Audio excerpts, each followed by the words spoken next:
probably already can tell, I'm not so techy. I'm more of a historian who does some theology. So this is I'm with Steve here, and I'm doing like an ecclesiological response to the conference theme, Dissent in the Digital Age. I'm a lecturer in mission and theology at Ripon College, Cuddesdon, which is an Anglican theological college down the road. Long road, we're still down the road. But I'm a member of the United Reformed Church. I come from the dissenting tradition of the URC, but maybe get more and more understanding of the Anglican tradition. So in this paper, I'm wanting to think about how the increased individuality, which is exacerbated by social media, is actually affecting dissenting structures, and the ways that we approach, use, and think about ecclesiology and theology. And more specifically, I'll explore this through examining the structures of my own tradition, the United Reformed Church. I use this quote by the theologian Mary Gray in the introduction to my recently published edited book called Awake, Emerging and Connected, Meditations on Justice from a Missing Generation, published by SEM Press. Very affordable. You'll find it in your local bookshop. I quote, "In the shrinking of what life has come to mean, somehow we have stopped dreaming. Or rather, society has become a bad dream, a global theme park from which we cannot wake up. There is no space to escape to. Means have become ends. It is money itself that is desired, yearned for, dreamed of. Money for which we have sold the more people... Wait. Oh, it's a double-sided. Woo! A collective soul. It is an addiction that in psychotic and in psycho-spiritual terms has hijacked our imaginations, cheapened and vulgarized our aspirations of fulfillment, and the degree of mutuality and intimacy we could hope to attain in relationship." Gray's idea here of the bad dream and the addiction we have to it has also been interpreted instead by Paul Virillo as the agitating vision machines, or by Bung Chung Han as the culture of infomaniacs, where people are constantly obsessed with the new, not the now or the still. Michael Morelli, in his chapter in the edited collection that I just mentioned, he puts Virillo's time vision machines in conversation with Augustine and Augustine's mother's Monica's visions of God. Morelli discusses how these vision machines cause relentless, exhausting, damaging agitation, not just because of the unnatural blue light, the tempting algorithms, or even from the general burnout that we're all facing from late-stage capitalism, but because these vision machines reverse Augustine's explained Visio Dei. These machines corrupt so-called real time, where the delineation between the past, present, and future, between here and there, is now meaningless except as a visual illusion. This phenomenon, why did I put that word in? I can't say that word. Virillo says, is generated by a particular enduring desire. The will to universalized illumination. The desire to see all and to know all. And due to such a desire, this is the desire to become like God and act accordingly. It reverses the classical theology of Visio Dei, in which the person looks upon God without meditation.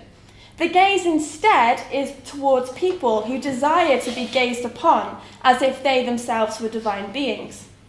With such reversals, the power of meditation offered by vision machines are venerated for their abilities to make a person feel like they are a god being gazed upon. This feeling of being gazed upon with all the world's technological and theological visions adoration, produces the feeling of being able to gaze back at the world omnipresently and omnipotently. And in some cases, it actually gives a person or people the power to exert control in and over the world. And we've had a lot of examples of Musk, for instance. As Morelli explains in a quote that's particularly transient today, the day after Trump's re-election, the more people that use their vision machines to play at being gods in the online world, the more the categories of true and false erode.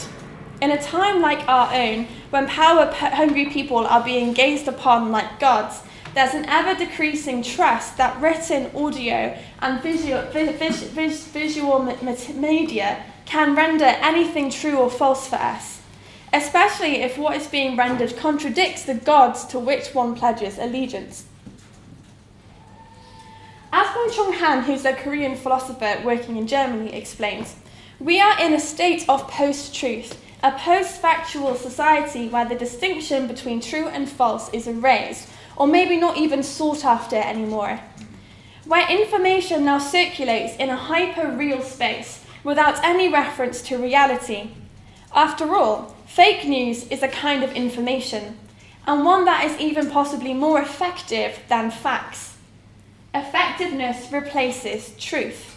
Excitement, communication, effects, and emotion replace lingering, considering, or even having a slow gaze.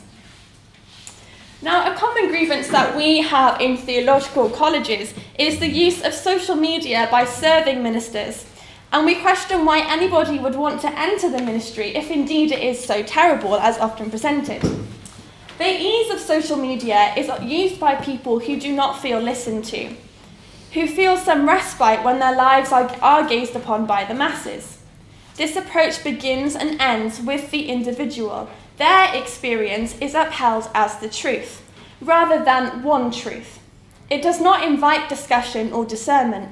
It does not journey towards answers or changes, yet it is attractive and even addictive.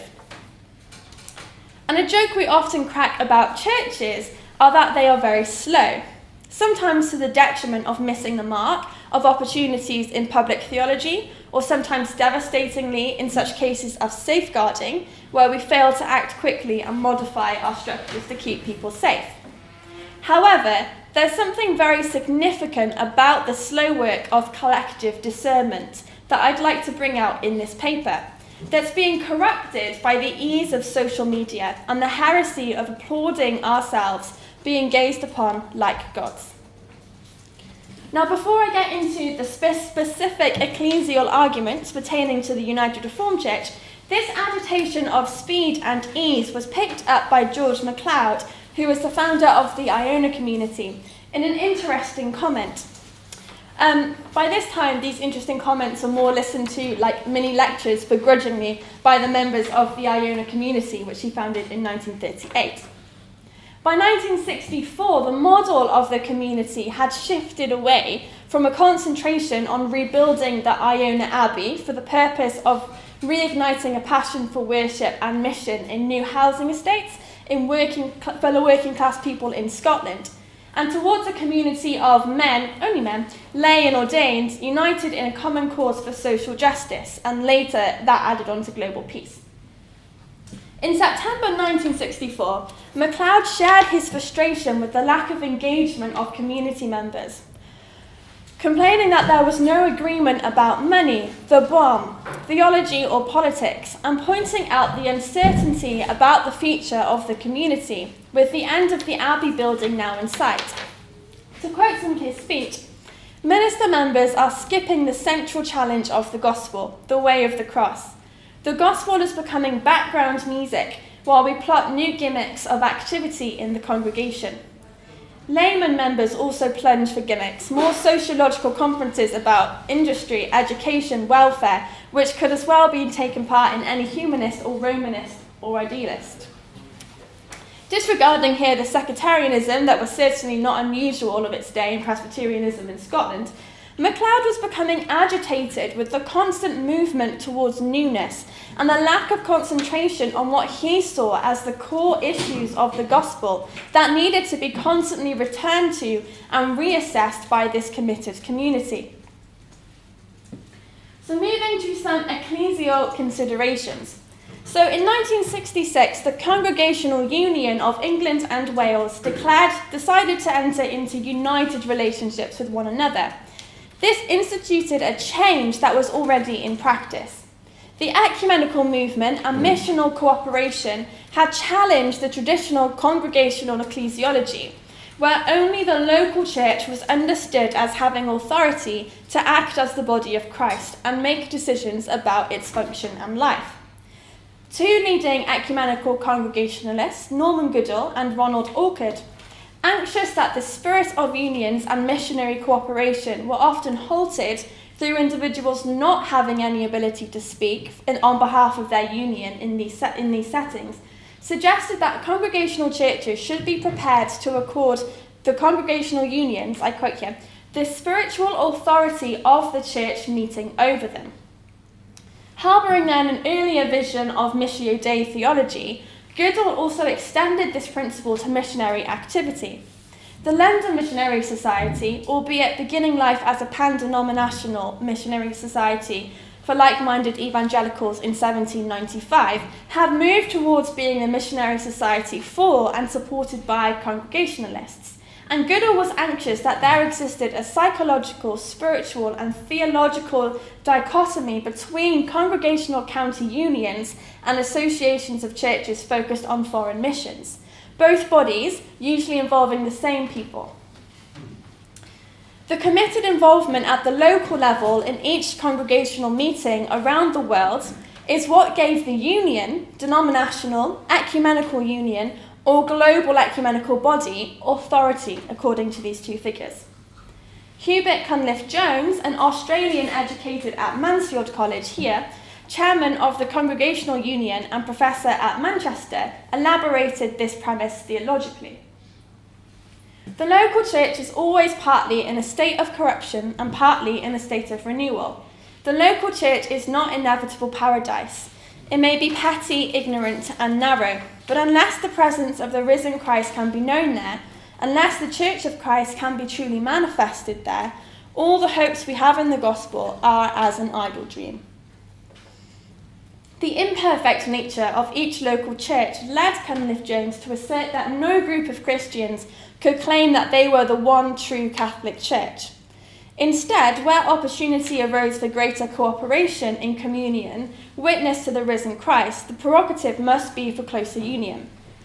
And indeed, in 1972, the United Reformed Church was founded after successful congregations between the Congregational Church, not Union now, Church of England and Wales, and the Presbyterian Church of England. The Congregational Union of Scotland and the Churches of Christ would also later join in the 80s. Already, as noted, the congregational ecclesiology had already shifted, thanks to the ecumenical processes, but this union pushed it even further with the addition of the General Assembly and the move away from county unions towards synods, and synods have much more power and authority than these county unions ever had. Yet even with much more centralisation in the church, such as ministry deployment, stipends, pensions, training, etc., the local church meeting was still upheld as the United Reformed Church's highest authority. So, when functioning at its best, the URC should have a topsy-turvy hierarchy that prioritises the authority of the grassroots. The same-sex marriage decision of the 2016 General Assembly is upheld as the pinnacle of how this structure should work. So this General Assembly declared that the URC as a denomination, its ministers and its buildings can perform marriages for same-sex couples. Yet, it also posed that local churches needed to vote on whether they wanted their buildings to be used in that way, and also that URC ministers can opt out and were under no obligation to marry a same-sex couple, in a similar way to how URC ministers can refuse to marry any couple for any number of reasons. The congregational principle here allowed the denomination to agree something in principle with a clause that allowed the local church to decide for itself on the best course of action for its own context and congregation. This is often upheld as a great example of how to live in unity with diversity. Another useful example, I think, of how the URC makes decisions is through the medium of consensus decision-making. This is an intentionally slow process of making decisions, developed by the Uniting Church in Australia, and it's now also used by the World Council of Churches. It is designed to feel the mood of the assembly and search for the Holy Spirit in the process of discernment, thereby avoiding egos and personal circumstances, and elevating the mood of the assembly to responding to God. The standing orders for the URC explain how the moderator, when conducting this process, assists the assembly to discern the will of God as far as possible, is alert to the guidance of the Holy Spirit as members contribute pauses for prayer or buzz group reflections as appropriate, encourages trust and integrity in contributions, ensures care and support for those whose honesty or minority voice makes them vulnerable, invites members to respond to speeches showing indicator cards, and reflects the mood of the meeting as it becomes apparent, suggests or encourages creative modification of a proposal, picking up insights expressed, and summarising discussions from time to time to assist in focusing the discussion. So decisions here aren't made through voting, and this is vital, but through feeling the mood of the assembly. The questions used are, what is your response to this proposal? And you show an indication of cards. Do you believe that we have consensus in support of this proposal? And you'll show one or two cards. Do you believe that we have consensus not to support the proposal? So the proposal could be paused and brought back to another assembly. It could be delegated for further work. It could be passed entirely, or it can be passed with anonymous disagreement noted, but letting the motion pass anyway. So there's something about the consensus decision-making that's super countercultural. It's slow, intentional, prioritises the minority voice, and gives them space. It upholds the mood of all rather than the loudest voice, and the collective response rather than the response of each individual. Isn't this, however, still fit for context? So URC churches are in decline. Many with many small congregations, and they tend to be monocultural and generally of one age group. The theology above of Conliffe Jones was premised on understanding a local URC as forming a microcosm of the diversity of the Christian community under its roof. If the local is not diverse under this theology, this affects the legitimacy of all decision-making structures of the church.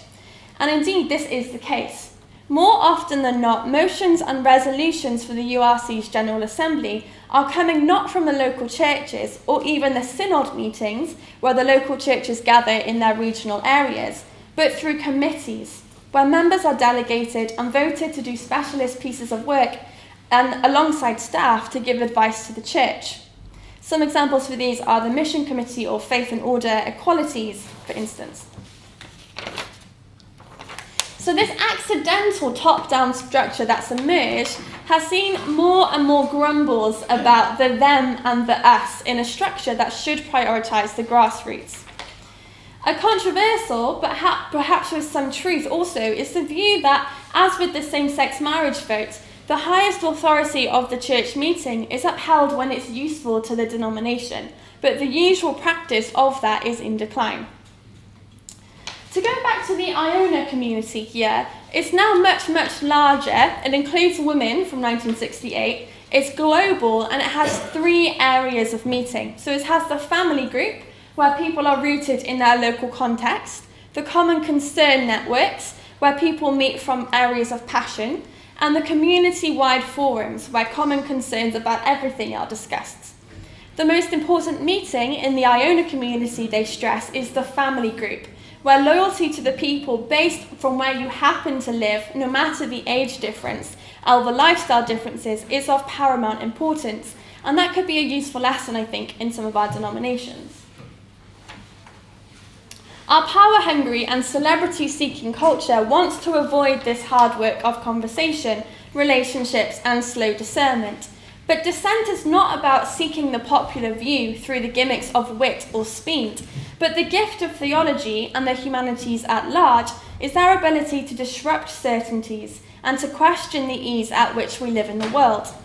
Walter Brueggemann explores how the task of prophetic ministry is to nurture, nourish, and evoke a consciousness and perception alternative to the consciousness and perception of the dominant culture around us.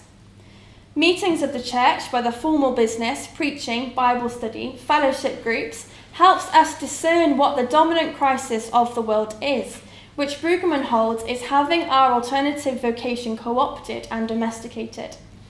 It's an act of collective witnessing to know the margins, and from this knowing, new ways of being can arise. Brueggemann holds that a prophetic imagination straddles the combination of a clear discernment in where we are and also an alternative view that grounds energy but also hope. Often we can mistake despair on social media as activism. A community is not something you are involved in because it agrees with everything that you think in that particular moment in time. Relationships are not consumables that can be disposed of when they're no longer fit for your own sense of your godlike presence. This, of course, can be extended to politics, trade unions, etc.